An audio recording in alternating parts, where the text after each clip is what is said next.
Listen, we got a very important conversation going on between the General Assembly and the mayors, although I'm not sure they're talking. Firefighting is an essential public service. We respect the work our firefighters do. I'm never really too happy when the firefighters lose respect for their own profession and act out in a way that doesn't help them. But less of that, more of the nuts and bolts of how to fund firefighting tonight on the program. On the Friday program, as you know, that we kind of release the rundown and get to the issue of the day. And for timing purposes, in case all hell broke loose today, we recorded this program yesterday afternoon, FYI. We're going to introduce you to the Lieutenant Governor, who has been kind of project managing the mezzanine level of government, as I have coined it, the mayors, on X number of things. The latest is a bill in the hopper in the General Assembly that would make collective bargaining the determining process for an outcome on deciding how many shifts firefighters work. And the Lieutenant Governor will explain his problem with that. We'll have Mayor Lombardi from North Providence to talk about why it's a bad bill. And Paul Dowdy, who was on our program last night, the head of the Firefighter Union in Providence, has been kind enough to stick around in our taping session to challenge one of our guests on the issues that he thinks are important from that perspective. So let's get to it. So here was the scene at the State House earlier this week.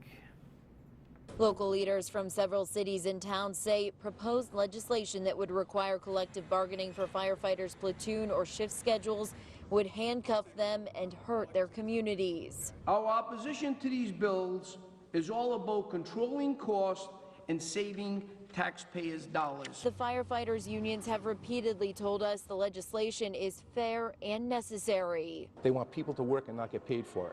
Now unions are also supporting a so-called compromise bill that would require overtime pay for firefighters after 42 hours. We're asking for a say in the shifts we work. These shifts are not healthy to firefighters, and we have a right to talk about them. All right, welcome again, Lieutenant Governor. Good to see you. Yeah. I have applauded the governor in prior programs for really kind of delegating a lot of this municipal issues platform stuff to you, and I will say once again, I think that your role here has redefined the Lieutenant Governor's office already in a few short months. But be careful what you ask for, right? Because you've got a lot on your plate right now, and you're involved in a couple of different challenges on a couple of different fronts. This firefighter thing being front and center. Are you enjoying yourself?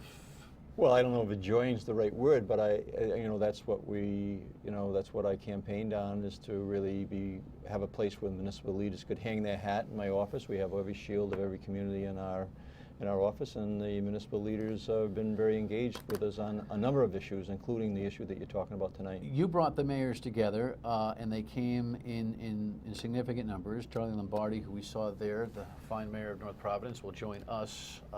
He's in concert with you on this opposition to legislation which really just kind of includes a couple of words and changes the dynamic of an entire situation. Give me the concise explanation of what the problem is. I think the issue is who has the authority, who has the control in terms of scheduling, and piggybacking on the North Kingstown case and the court decision, which gave North Kingston a favorable opinion that they did have the right to schedule. Now they have to negotiate what that scheduling means in terms of compensation. And that's what we're talking about, is do local communities have the ability to schedule their public safety, or is this a situation where the state is going to step in and mandate into the local communities, which they have done a number of times, and not at the best interest of the local taxpayers? What is the current dynamic between the General Assembly and the mayors right now? You've kind of taken on, as the former Mayor Cumberland, you've taken on this role leading the mayors. They now have a more profound, even before you ran for office, Lieutenant Governor, I think together you guys had decided that you were going to have a more profound role at the State House. There's no doubt that the mayors have really carved out a significant place in the dialogue. What's going on with the General Assembly? Are you worried that Speaker Mattiello and Senate President Teresa Pipawheat are really going to try to ram this thing home? Well, we're concerned with the latest piece of legislation that talked about a 42-hour shift as a compromise Stay with the first bill. one. The first one is what got you into the State Yes. House. Yeah, well, I think that it's moving as you talk, right, in terms of what might happen. So yeah, we wouldn't have called a press conference if we didn't believe that there was concern on the behalf of the municipal leaders who asked me to, proceed with a press conference and gather them in the State House unless we thought there was some level of traction of, bypassing local authority in terms of Where's the in terms of governor their on rights. this? She's offered some tepid support for the mayoral position on this, your position on this as well. Well, what I would expect that the governor will speak for herself when the time comes, but I know that Do you she project that certainly, she'd veto? she certainly has supported us in anything that had to do with that executive order that talks about finding ways to create efficiencies for taxpayers in the community. So I would think that she would be very consistent on this as well. And then your other problem, which is the second bill that came flying in literally as you guys were having your press conference, and that is this max cap of 42 hours for firefighters in overtime. Yeah, and it's being portrayed as a compromise, but actually it's even more difficult on the local leaders and the taxpayers in those communities. National standards are about 53 hours, I think, in terms of a work week before overtime kicks in. This would actually apply to 42 hours for not only the fire but also the police. I think it's because these guys don't trust that the local mayors are going to pay them for the additional hours that come from moving a platoon from 4 to 3. Well, and that's what we mentioned.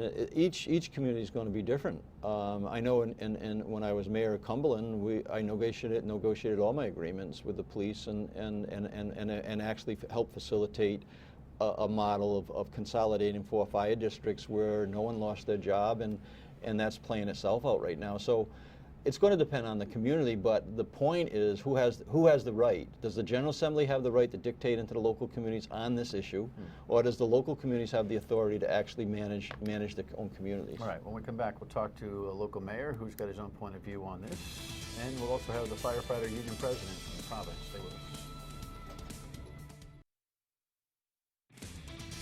What they said made no sense at all. So what they're saying is the bill that's before them stops them from negotiating this. Absolutely doesn't do that. All you have to do is read the bill. That's not what it does. You could read the tones behind this. This is all about cutting firefighters from the state, reducing us to 3 platoons, and not paying us. That's Paul Valletta from the Cranston Firefighters Union, who has his own unique way of communicating, as do you, Mayor of North Providence, Mr. Lombardi. Welcome. Good to see you. Thank you for the invitation. Do you buy what he's trying to say? You're trying to screw the firefighters and not pay them? Absolutely not. I have a history of not trying to take advantage of the firefighters. As you know, we closed the fire station, and we did that, and no one lost a job. And at the end of the day, if there was legislation that said that we couldn't reorganize our fire department from time to time, which our town charter states, which is the law of our town, then we wouldn't have never be able to become the only Class A #1 ISO rated fire department in the state and one of only 64 in the country. And that's what scares me about this particular bill. That I think if this bill is passed, it's not going to allow us to reorganize whenever we choose fit. If the dynamics change in our town, I think we have the right to do that. I think the taxpayers have a right to do that. The sticky thing about this, and again, if you just tuned in, we're talking about, you can always check the show on foxprovidence.com if you miss a note. Seriously, sometimes you have to do that, because going backwards all the time doesn't move us forwards. But there's a bill in the hopper right now in the House and the Senate that would mandate that any platoon shifts from 4 to 3, say, like it happened in North Kingstown, would have to be collectively bargained. The nuance of this whole thing is that the North Kingstown Supreme Court decision talked about management rights for you to be able to control your fire department, yet still have to collectively bargain the details. You find that difficult? No, I don't. As a former mayor, I mean that's Charlie's issue. Now that he is mayor, but look, we need to reset the way we do things. I think it's really good that we've responded. The mayor's responded. Bringing these things to boiling points is not an unhealthy thing. Put the best plan on the table, but there is a problem in terms of the cost of fire service in communities and the ability for taxpayers to pay it. So it needs to be addressed. How many platoons are you running right now? We're running 4. Do you want to run 3? We would consider running 3. We're crunching the numbers as we speak. And I think, as the Lieutenant Governor stated, different communities, the numbers may not be the same as far as savings are concerned. we're pretty close at this point, and we're negotiating with the firefighters right now. You know, I'm concerned that we may not be able to derive the savings with the continuing the 4-platoon shift as we would with the 3-platoon shift. But that being said, I think that you need to negotiate with the firefighters. I mean, they have a right to be at the table at that point in time. Look, if I were to come to work and be working 40 hours and all of a sudden, you know, went into work and my employer said, you're not going to start to work 60 hours, but you're going to work for the same money, that's not going to happen. I Right. understand that. And I don't have a problem with that. My problem is the bill is stating that our law of the town, the charter, says we have the right to reorganize, to go from a 4-platoon system to a 3-platoon if we see fit. The law is saying we're not going to be able to do that. That's not right. The proposed law. That's correct. The proposed law that makes this a collective bargaining issue. So here's the nuance. You want the ability to be able to determine a new way of doing business. You acquiesce to the idea that you've got to be able to negotiate to do it. Yes. So some smart people are going to ask the question like I did at the press conference the other day, what the hell's the difference? If you have to collectively bargain it anyway, what's the big to-do? What's your answer? Then I'll get the Lieutenant Governor. My answer is very, very simple. We have the right to make that decision. We don't have to, at this point in time, ask for permission from the bargaining unit, whether it's police or fire, if we can do it, or negotiate to do it. But it seems to me, okay, well, that's different, because if you say you're going to do it, Yes. but you still got to negotiate to get it done. No, not to get it done. It's negotiate for the dollars and cents. And by the way, But if I'm an here's the employee- rub. So if you're going from 40, just use your numbers, 40 and 60. If a guy's doing 40 hours a week, and now you do a new thing that's going to make it 60, it's probably a little bit widespread. But, Yes, it is. But he's go to 50, whatever the increase in the hours is. The confusion I think the public has about this controversy is, what is it that you can decide to do? All right, listen, guys, we're about, on this date, we're going to, I think this is what's going on in Providence right now, and we'll ask Paul Dowdy about it. Come 30 days from now, we're going to move to 3 platoons, whether you like it or not. Now, how do you do that without negotiating the terms? How do you get that done? I think the mere fact is you do it, and you negotiate with the firefighters as to the dollars and cents. Now, keep in mind, Dan, you're When they go to paying- arbitration and say, you know what, we don't want to get this done, and the arbitrator says, if I understand it correctly, an arbitrator says, look, I'll step in on your compensation, but I can't step in on things like what? hourly pay. Yeah, and I think that North Kingstown did something similar in the court case, had to resolve the issue that they needed, that when they went to platoons, that they needed to make sure that the compensation issue was negotiated. We did the same thing in Cumberland. I keep on putting my mayor's hat on. We reestablished an entire new strategy for every new hire that came into the police department. And solve the big problem, and yet those police officers know exactly what they signed up for. So there's a bunch of variations, as the mayor said. But I'm trying Each to community is find- going to be different. I get that, but in terms of this law that's being proposed in the General Assembly that mandates that shifts be about collective bargaining, is it that without the ability to determine that you want to do this from a town reorg position, when you get to arbitration, without that ability to say, we're doing this, you lose your leverage in the negotiations when it comes to arbitration. Is that the essence of this? Absolutely. The fact of the matter is, as I see it, and I keep going back to, it's a little different, that if I would have had to go to the firefighters at the time and ask for permission to close a fire station, my answer to that would be, we wouldn't be where we are today. We rented and leased the station for $2,600 a month. We became a much better fire When you department. did that, Charlie, when you said we're closing the station, did you immediately adjust schedules and pay and all that kind of stuff for the firefighters? Not pay. We didn't have to. But the point I'm trying to make is we didn't have to ask for permission. We didn't have to arbitrate or negotiate. But in this platoon environment, you are going to be impacting their hours worked, and so would it be your position as a mayor of any town, never mind North Providence, that naturally, whatever the current hourly rate is for a firefighter, it would maintain. If they have to do another 8 hours, they get paid that much more money. Absolutely. And maybe a little bit more. Now, if you know, if I remember correctly, in the North Kingston situation, when all was said and done, the firefighters got a raise. All right, so we find out what the big problem is with the union head when we come back. Stay with us. If Providence does nothing, we're going to find ourselves with a $90 million deficit by the year 2021. That means a certain fiscal collapse, and I'm not going to allow that to happen.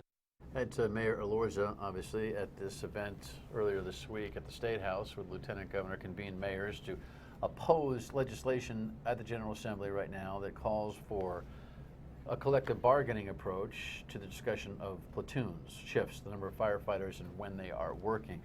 Last night, Paul Dowdy from the Providence Firefighter Union joined me, and don't tell anybody, but on Fridays we record our programs on Thursday, so he was kind enough to stick around for the Lieutenant Governor, who was in our last couple of segments, and Mayor Lombardi of North Providence.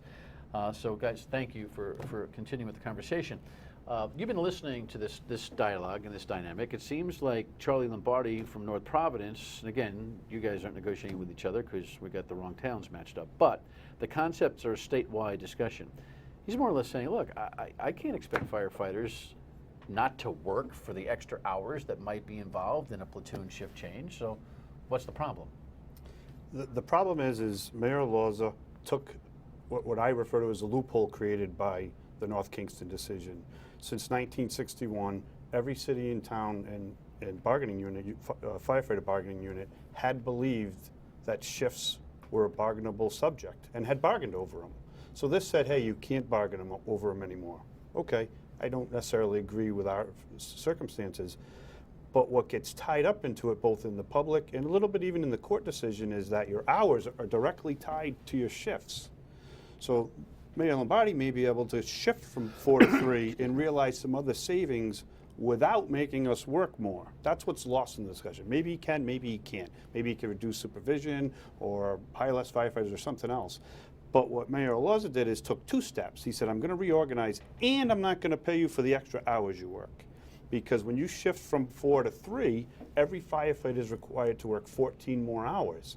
So the savings is a lot more difficult to pull out of the shift from 4 to 3 if you pay them. I can't answer for the Providence mayor, neither can you. But you've already said, if you move from 4 to 3 in North Providence, you expect to have to pay your fine firefighters for the extra hours that they would have to work, correct? Yes, and absolutely. Then if I could just take a few seconds, as we're crunching our numbers, we are calculating more pay per hour per firefighter to see if this will work and what the savings would be in the town of North Providence. I think some of the pressure that you've put on, some of the vitriol that's gone on aside, I think, none of which I think was your call, meaning the vitriol. But I specifically recall this week talking with the Providence mayor and covering this event, and him admitting, yeah, I'm going to have to pay them for the extra hours. What he's concerned is about the overtime savings that he thinks accrues because of minimum manning, which is a problem, you think is a problem, right? The state requires minimum manning, 4 firefighters per truck, right? Well, different number of trucks per community. We have 3, I think, and I can't answer. 3 on a truck for you? We have 3 on our trucks. Dan, it's certainly not a state law. It's something that's bargainable. Each mayor and president decides that. The state says you can bargain about it, but we decide. So it's not a state law. Who decides? The mayor and the president. Okay, so I don't want to make that mistake. All right, so minimum manning is not a state law. Yep, it's a bargainable subject. It's a bargainable subject. But he's suggesting with current minimum manning that he's got very little shimmy room in overtime. So if somebody calls out sick, when you're working 4 platoons, it's a big problem. When you go to 3 platoons, there's more fat in the payroll to be able to avoid paying overtime, and that's where he says the savings are going to be. But his philosophy, his calculations only work if you don't pay me for the extra 14 hours that you're now forcing me to work. That's what's left out of that discussion, because it will have an impact. It may reduce overtime, but it's a trade-off because he's assuming he's not going to have to pay me for the extra hours that I'm now forced to work as part of my regular work week. Well, yeah, you know, if that is the case, and we've invited Mayor Elorza in for next week, and hopefully he'll come and maybe he'll talk with you here and we'll solve the whole thing. But you see that as completely unreasonable, don't you? Well, I wouldn't. In your own purview. Absolutely, I wouldn't work. You see it more as hours. unreasonable, obviously, and I see it as unreasonable. So I don't know how Mayor Elorza is going to be able to pull that off. You got to pay people for the work that they do. That's all we've asked for. If he, Well, if he has the right to shift to so 3, let me ask you this. pay If- us, if- and there wouldn't be a problem. If your issue gets resolved, will you provide some input to the General Assembly to get rid of this stupid, what they think is a stupid insertion into legislation, mandating that scheduling be collectively bargained exclusively? Because he wants a management right to be able to determine how a town is run. But we can see that the tension here is that there's an argument about whether it's a management rate. The Supreme Court at this point, it says the platoon bill is, or the platoons are a management right. But you can't have that and decrease the workers' rates. We need some balance.